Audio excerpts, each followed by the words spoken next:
4 Tri-Five Chevys sitting in a barn in Iowa.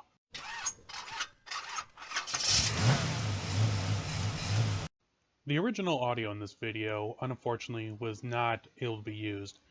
Not quite sure, maybe my microphone was plugged up, but I thought I'd just go through real quick, let you guys know that this was a gentleman by the name of Jack. He had dropped me a line that these cars had been sitting in this barn for some of them decades.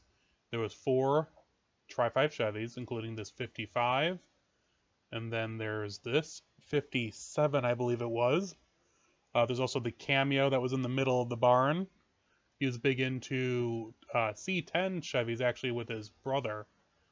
What had happened through the years was their big Chevy family, GM in general, and they had bought these cars from different estates in the area and just stuck them in an old barn they had until they were ready. This was just the project cars they had. They had an entire other garage with a few really nice cars stashed away. I won't show them, but they did work on their cars. He's now retired and was always going to be working on them in the near future. That's why you'll see in a few pictures here in a second that there's a bunch of parts that they've been buying to move forward on them.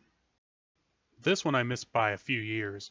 They had had this 1960 Corvette sitting on the farm since the 1970s untouched, and thankfully now it's been their main restoration project for the last few years. And as you can see, it's definitely coming along. Of course, there was the 4 Tri-Five Chevys that were sitting in the old barn that are future projects, to say the least. These weren't the only projects that the family had.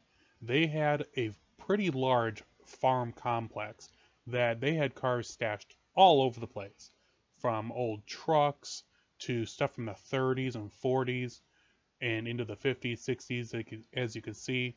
And while some of them had been sitting for a decade or more, they all were known and they all had at least an idea of what they wanted them to be in the future. And while it does take a long time, they have enough family members that I don't doubt that something will happen with all of them eventually. And as you can see, they've been collecting parts for various projects in one of the barns, so they should not have any problem finishing the projects they have either in this generation or the next. That was one heck of a barn find, to say the least.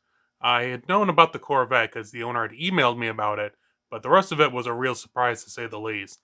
And I'm happy to see that the cars, while most of them are sitting, there's a bunch that you guys didn't see, like that Corvette at the end. He had a bunch more that were sitting in another garage. I just didn't have time to fully document them. But I want you guys to know that there's still a lot more coming up in 2022. If you guys have any comments or questions, please leave them in the comments below. Otherwise, you can always contact me through my social media, and please don't forget to share, like, and subscribe, because on the next video, I'm pretty sure you guys are going to appreciate what comes rolling out. So, you guys stay safe, and I'll see you all soon.